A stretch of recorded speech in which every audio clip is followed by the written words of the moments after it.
राज्य सेवा मुख्यच्या GS3 पेपरमधील HR भागातील 6वा चॅप्टर सामाजिकदृष्ट्या वंचित वर्गाचा विकास याचा आपण अभ्यास करत आहोत. तर या चॅप्टरवरती आयोग दरवर्षी 6 ते 7 क्वेश्चन विचारतो. तर आजच्या लेक्चरमध्ये आपण कोणकोणते पॉईंट बघणार आहोत. तर अनुसूचित जातींसाठीच्या विकास योजना कोणकोणत्या सरकारने सुरू केल्या आहेत. त्याच्यामध्ये पहिली योजना SC विद्यार्थ्यांसाठी प्री मॅट्रिक स्कॉलरशिप योजना बघणार आहोत. पोस्ट मॅट्रिक स्कॉलरशिप योजना, त्यानंतर अस्वच्छ व्यवसायात गुंतलेल्या व्यक्तींच्या मुलांसाठी मॅट्रिक पूर्व स्कॉलरशिप योजना, त्याचबरोबर Rajiv Gandhi national fellowship, national overseas scholarship, अनुसूचित जातीतील विद्यार्थ्यांचे गुणवत्तावर्धन योजना, top class education for SC students ही योजना, बाबू जगजीवन राम छात्रावास योजना, प्रधानमंत्री आदर्श ग्राम योजना, या अनुसूचित जातींसाठी उपयोजना राबवण्यासाठी विशेष केंद्रीय सहाय्य योजना, या योजनांचा अभ्यास आपण आजच्या लेक्चरमध्ये करणार आहोत. त्याचबरोबर राष्ट्रीय अनुसूचित जाती वित्त विकास आयोग, राष्ट्रीय सफाई कर्मचारी आयोग आणि राष्ट्रीय सफाई कर्मचारी वित्त व विकास महामंडळ या महामंडळाचा अभ्यास आपण आजच्या लेक्चरमध्ये करणार आहोत. तर अनुसूचित जातींसाठीच्या विकास योजनांमध्ये पहिली योजना आहे SC विद्यार्थ्यांसाठी प्री मॅट्रिक स्कॉलरशिप योजना. ही योजना 2012ला सुरू करण्यात आली. 9वी आणि 10वीमध्ये शिक्षण घेणाऱ्यांसाठी कुटुंबांचे वार्षिक उत्पन्न 2 लाखापेक्षा जास्त नसावे अशी सुद्धा अट आहे. म्हणजे ही योजना 9वी आणि 10वीमध्ये शिक्षण घेणाऱ्यांसाठी सुरू करण्यात आली. तर या योजनेचा लाभ घेण्यासाठी कुटुंबाचे वार्षिक उत्पन्न हे 2 लाखापेक्षा जास्त नसावे अशी अटसुद्धा या SC विद्यार्थ्यांसाठी प्री मॅट्रिक स्कॉलरशिप योजनेअंतर्गत घालण्यात आलेली आहे. ही योजना सुधारणा करून 2012ला नव्याने सुरू करण्यात आलेली आहे. तर पोस्ट मॅट्रिक स्कॉलरशिप योजना, दुसरी योजना आहे पोस्ट मॅट्रिक स्कॉलरशिप योजना. याची सुरुवात 1944-45ला झाली. पोस्ट मॅट्रिक स्कॉलरशिप योजना फॉर SC म्हणजे अनुसूचित जातींसाठी विद्यार्थ्यांसाठी ही योजना आहे ती 1944-45ला सुरू झाली. त्याच प्रकारची योजना 1944-45ला अनुसूचित जमातीसाठीच्या विद्यार्थ्यांसाठी सुद्धा पोस्ट मॅट्रिक स्कॉलरशिप योजना 1944-45ला सुरू झालेली आहे. या योजनेअंतर्गत माध्यमिक शिक्षणानंतर पुढील शिक्षण सुरू ठेवण्यासाठी आर्थिक मदत उपलब्ध करून दिली जाते. या अंतर्गत दिली जाणारी स्कॉलरशिप ही फक्त भारतात शिकणाऱ्या विद्यार्थ्यांसाठीच पुरवली जाते. 31 डिसेंबर 2010 पासून या योजनेची पुनर्रचना करण्यात आली असून ज्या विद्यार्थ्यांच्या पालकांचे वार्षिक उत्पन्न 2.5 लाखांपेक्षा जास्त नसेल अशा विद्यार्थ्यांना या योजनेचा लाभ दिला जातो. तर पोस्ट मॅट्रिक स्कॉलरशिप योजना ही भारतात शिक्षण घेणाऱ्या विद्यार्थ्यांसाठीच दिली जाते. माध्यमिक शिक्षणानंतर पुढील शिक्षण पूर्ण करण्यासाठी पोस्ट मॅट्रिक स्कॉलरशिप योजना सुरू करण्यात आली. याची सुरुवात 1944-45ला झाली. तर 2010 साली या योजनेची पुनर्रचना करण्यात आलेली आहे. पुढची योजना आहे अस्वच्छ व्यवसायात गुंतलेल्या व्यक्तींच्या मुलांसाठी मॅट्रिक पूर्व स्कॉलरशिप योजना म्हणजेच pre matric scholarships for children of those engaged in unclean occupation. या योजनेची सुरुवात 1977-78ला झाली. या योजनेअंतर्गत 100% केंद्रीय अर्थसहाय्य पुरवले जाते. अस्वच्छ व्यवसायात गुंतलेल्या व्यक्तींच्या मुलांसाठी ही योजना सुरू करण्यात आलेली आहे.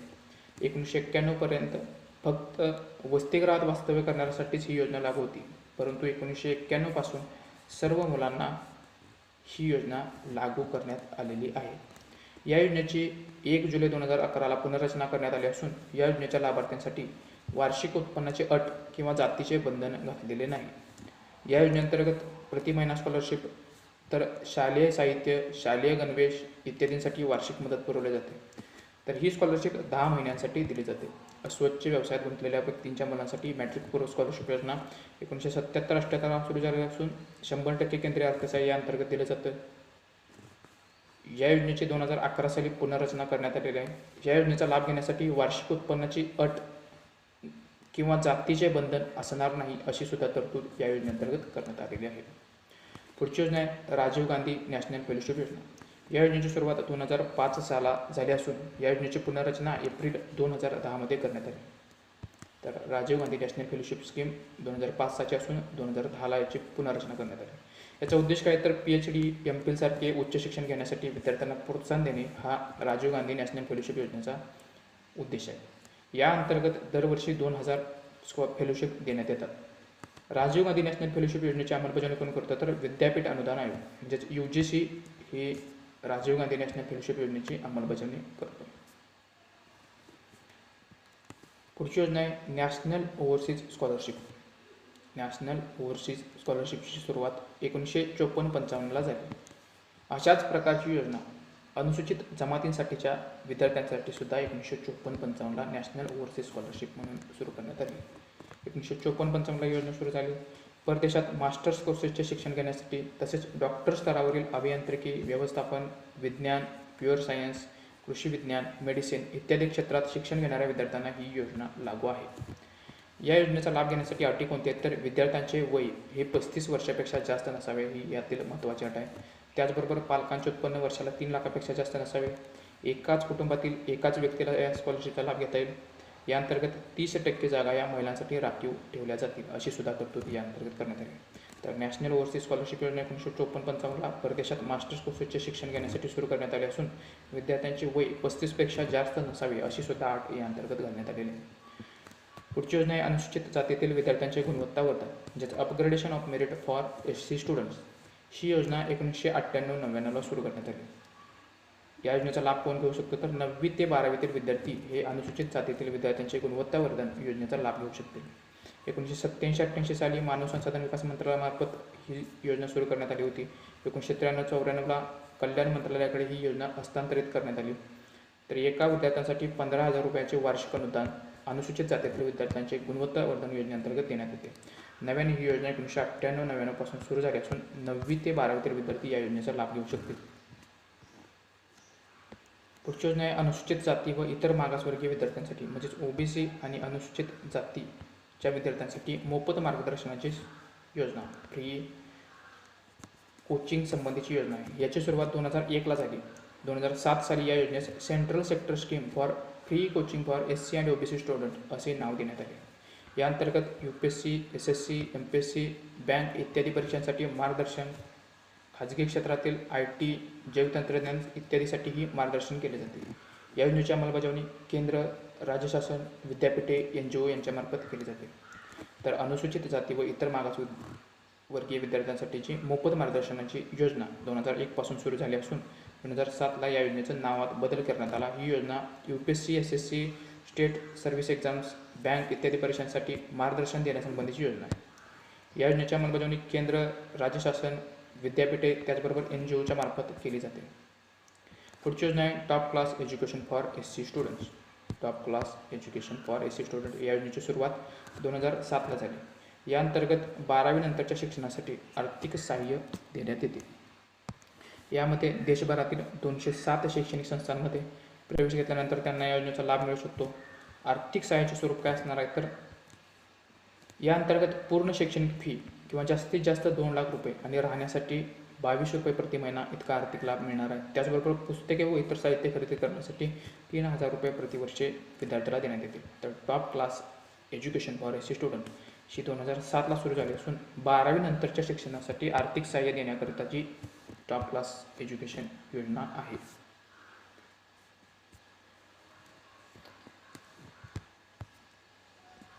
टॉप क्लास एज्युकेशन योजनेअंतर्गत देशभरातील 207 शैक्षणिक संस्थांमध्ये प्रवेश घेतल्यानंतर त्यांना या योजनेचा लाभ मिळू शकतो. म्हणजे टॉप संस्था ज्या IIT, NIT, IISc यासारख्या संस्थांमध्ये प्रवेश घेतल्यानंतर top class education for SC student या योजनेचा लाभ घेता येऊ शकतो. या योजनेची सुरुवात 2007ला करण्यात आलेली आहे. 12वी नंतरच्या शिक्षणासाठीचे आर्थिक सहाय्य देण्यासंबंधीची ही योजना आहे. पुढची योजना आहे बाबू जगजीवन छात्रावास योजना. बाबू जगजीवन राम छात्रावास योजना. तर ही योजना सुरू होण्याआधी हॉस्टेल संबंधीच्या योजना कधी सुरू झाल्या तर 3ऱ्या पंचवार्षिक योजनेत मुलींसाठी हॉस्टेल बांधणी योजना सुरू करण्यात आली होती. त्यानंतर 1989-90 पासून मुलांसाठी हॉस्टेल बांधणी योजना सुरू करण्यात आली.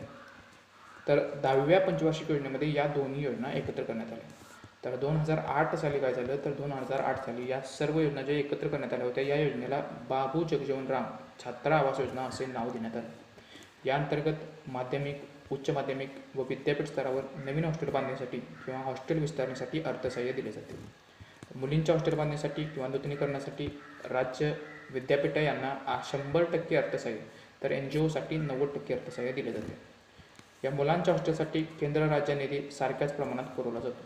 तर बाबू जगजीवन राम छात्रावास योजना ही नामकरण केलेली योजना आहे. 2008ला ज्या आधीच्या हॉस्टेल संबंधीच्या योजना होत्या जी 3ऱ्या पंचवार्षिक योजनेत मुलींसाठी हॉस्टेल बांधण्याची योजना सुरू झाली होती आणि 89-90ला मुलांसाठी हॉस्टेल बांधण्याची योजना सुरू झाली होती.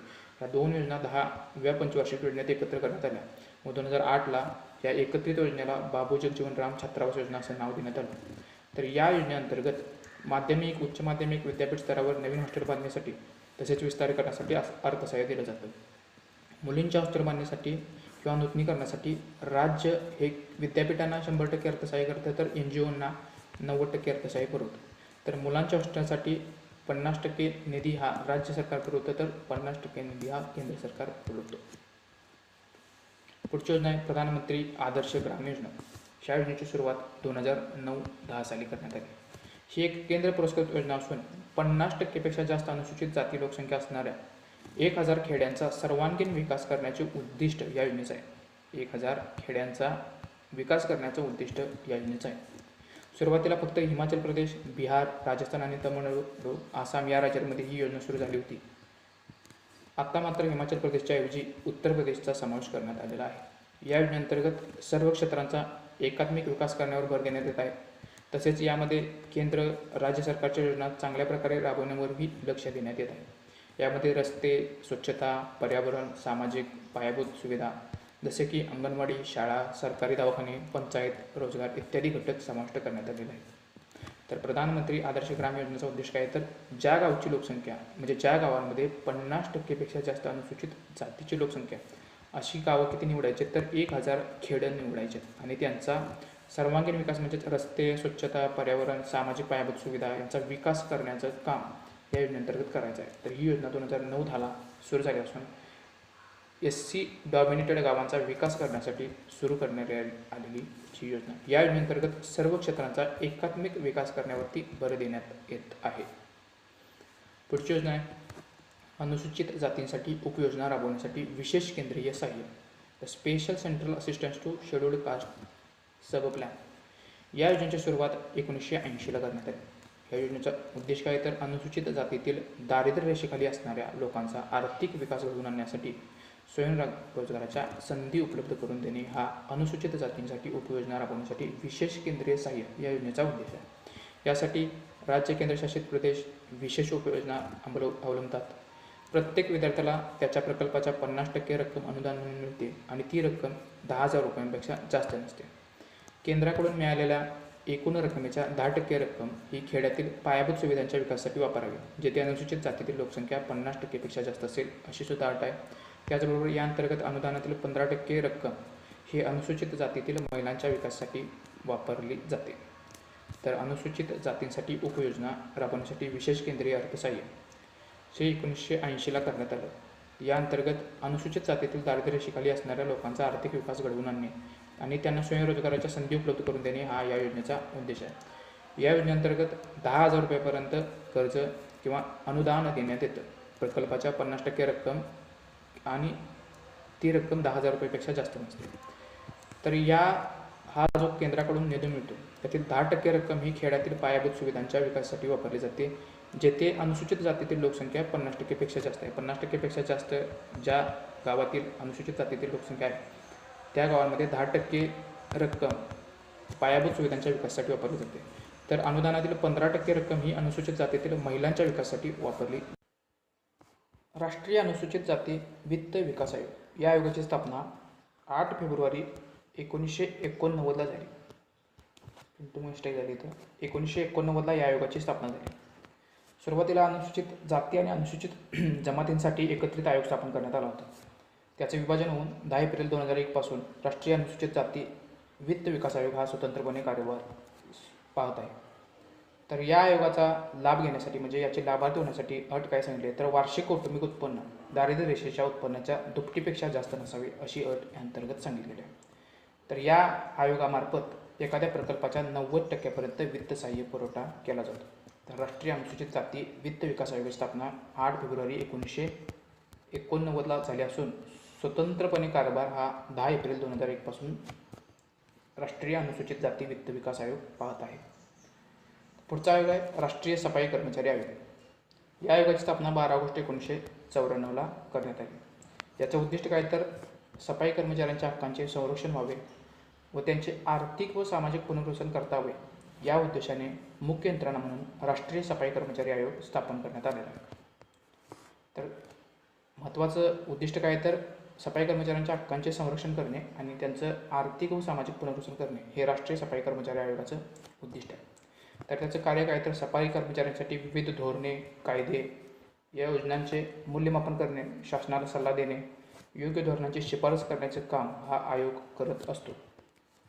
या आयोगाची रचना कशी आहे तर या आयोगामध्ये 1 अध्यक्ष आणि 4 सदस्य असतात. हा आयोग स्थापन करण्यासाठी राष्ट्रीय सफाई कर्मचारी आयोग कायदा 1993 साली मंजूर करण्यात आला. परंतु 2004मध्ये हा कायदा लोप पावला. त्यामुळे 2004 नंतर झालेले आयोग हे गैरवैधानिक आयोग आहेत. म्हणजे 1993च्या कायद्यानुसार, संसदीय कायद्यानुसार 12 ऑगस्ट 1994ला राष्ट्रीय सफाई कर्मचारी आयोग हा वैधानिक आयोग म्हणून स्थापन करण्यात आला होता. हा आयोग 10 वर्षांसाठी स्थापन करण्यात आला होता. याची मुदत संपल्यानंतर, याची मुदत कधी संपली तर 2004मध्ये याची मुदत संपल्यानंतर हा कायदा नव्याने लागू करण्यात आला नसून फक्त गव्हर्नमेंट रिझोल्युशनद्वारे किंवा आदेशाद्वारे हा आयोग गठीत केला जातो. त्यामुळे 2004 नंतर राष्ट्रीय सफाई कर्मचारी आयोग हा गैरवैधानिक म्हणून कार्य पाहत आहे. तर 12 ऑगस्ट 1994 पासून 2004 सालापर्यंत राष्ट्रीय सफाई कर्मचारी आयोग हा वैधानिक आयोग म्हणजे स्टॅच्युटरी आयोग होता, कारण तो 1993च्या कायद्यानुसार निर्माण करण्यात आलेला होता. तर राष्ट्रीय सफाई कर्मचारी आयोगाची स्थापना 12 ऑगस्ट 1954ला. उद्दिष्ट काय तर सफाई कर्मचाऱ्यांच्या हक्कांचे संरक्षण करणे आणि आर्थिक आणि सामाजिक पुनर्वसन करणे. कार्य काय तर शासनाला सल्ला देणे, योग्य धोरणाची शिफारस करणे हे आयोगाचं कार्य आहे. तर राष्ट्रीय सफाई कर्मचारी वित्त व विकास महामंडळ, या महामंडळाची स्थापना कधी झाली तर 24 जानेवारी 1997ला राष्ट्रीय सफाई कर्मचारी वित्त व विकास महामंडळाची स्थापना झाली. याचा फायदा घेण्यासाठी सफाई कर्मचाऱ्यांना कोणत्याही प्रकारच्या आर्थिक उत्पन्नाची अट घालण्यात आलेली नाही. म्हणजे आर्थिक उत्पन्न किती जरी असलं तरी सफाई कर्मचारी या महामंडळामार्फत कर्ज किंवा अनुदान किंवा आर्थिक मदत प्राप्त करू शकतो. या महामंडळामार्फत 15 लाखापर्यंत मुदत कर्ज, 10 लाखांपर्यंत शैक्षणिक कर्ज, विदेशातील शिक्षणासाठी 20 लाखांपर्यंत कर्ज पुरवले जाते. तसेच महिला समृद्धी योजनेसाठी 50,000 रुपयेपर्यंत कर्ज, महिला अधिकारिता योजनेसाठी 75,000 रुपयेपर्यंत कर्ज, तर सूक्ष्म वित्त कर्ज हे 50,000 रुपयेपर्यंत उपलब्ध करून दिले जाते. तर राष्ट्रीय सफाई कर्मचारी वित्त व विकास महामंडळाची स्थापना 24 जानेवारी 1997ला झाली असून या अंतर्गत सफाई कर्मचाऱ्यांसाठी आर्थिक मदत कर्जाच्या स्वरूपात पुरवली जाते.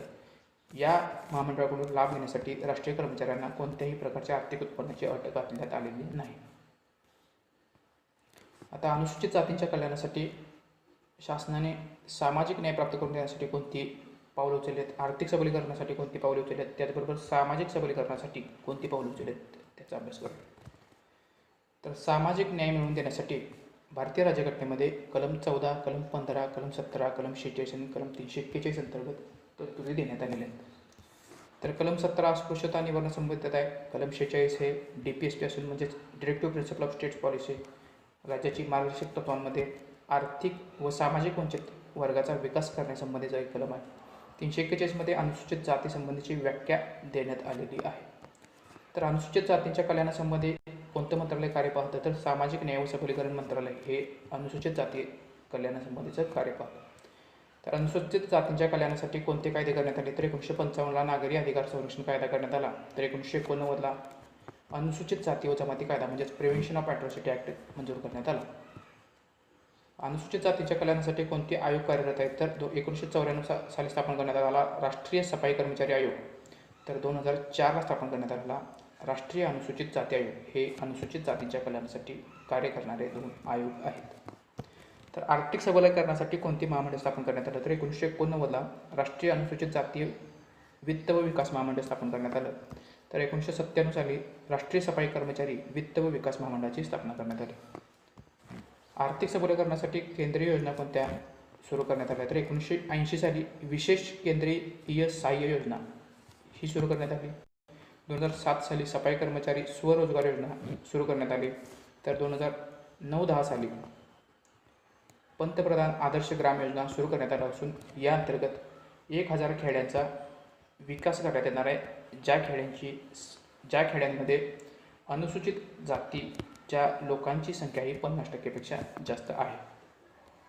तर सामाजिक सशक्तीकरण संबंधित कोणत्या योजना सुरू करण्यात आल्या तर स्कॉलरशिपमध्ये 1944ला पोस्ट मॅट्रिक स्कॉलरशिप सुरू करण्यात आली. 1954ला ओव्हरसीज स्कॉलरशिप योजना सुरू करण्यात आली. 1977ला मॅट्रिक पूर्व स्कॉलरशिप योजना सुरू करण्यात आली. 1994ला मॅट्रिकोत्तर स्कॉलरशिप योजना सुरू करण्यात आली. 2007ला उच्च दर्जा शिक्षण योजना म्हणजेच टॉप क्लास एज्युकेशन स्कीम ही सुरू करण्यात आली आहे. शिक्षणासंबंधी 2005ला राजीव गांधी नॅशनल फेलोशिप योजना सुरू करण्यात आली. तर 2008ला वसतिगृहासंबंधी बाबू जगजीवन राम छात्रावास योजना ही सुरू करण्यात आलेली आहे. तर आजच्या लेक्चरमध्ये आपण कोणकोणते पॉईंट बघितले तर अनुसूचित जातीसाठीच्या विकास योजना बघितल्या. त्यामध्ये SC विद्यार्थ्यांसाठी प्री मॅट्रिक स्कॉलरशिप योजना 2012ला सुरू करण्यात आली. ती सुरुवातीला 1977ला सुरू करण्यात आली होती, परंतु त्याची पुनर्रचना 2012मध्ये करण्यात आली. पोस्ट मॅट्रिक स्कॉलरशिप 1944-45ला सुरू करण्यात आली. स्वच्छ व्यवसायात गुंतलेल्या व्यक्तींच्या मुलांसाठी मॅट्रिक पूर्व स्कॉलरशिप 1977-78ला सुरू करण्यात आली. राजीव गांधी नॅशनल फेलोशिप 2005 साला सुरू करण्यात आली. नॅशनल ओव्हरसीज स्कॉलरशिप 1954-55ला सुरू करण्यात आली. तर अनुसूचित जातीतील विद्यार्थ्यांच्या गुणवत्ता वर्धन योजना 1998-99ला सुरू करण्यात आली. अनुसूचित जाती व इतर मागासवर्गीय विद्यार्थ्यांसाठी मोफत मार्गदर्शनाची योजना 2001ला सुरू करण्यात आली. Top class education for SC student ही योजना 2007ला सुरू करण्यात आली. बाबू जगजीवन राम छात्रावास योजना 2008ला सुरू करण्यात आली. प्रधानमंत्री आदर्श ग्राम योजना 2009ला सुरू करण्यात आली. अनुसूचित जातींसाठी उपयोजना राबवण्यासाठी विशेष केंद्रीय अर्थसहाय्य ही 1980ला देण्यात आलं. त्यानंतर आपण आयोग बघितले. राष्ट्रीय अनुसूचित जाती वित्त विकास आयोग 8 फेब्रुवारी 1989ला याची स्थापना आहे. राष्ट्रीय सफाई कर्मचारी आयोग 12 ऑगस्ट 1994ला. राष्ट्रीय सफाई कर्मचारी वित्त व विकास महामंडळ 24 जानेवारी 1997ला स्थापना. जर व्हिडिओ आवडला असेल तर व्हिडिओ लाईक करा, चॅनल सबस्क्राईब केलं नसेल तर सबस्क्राईब करा आणि चॅनलची लिंक जास्तीत जास्त मित्रांपर्यंत शेअर करा.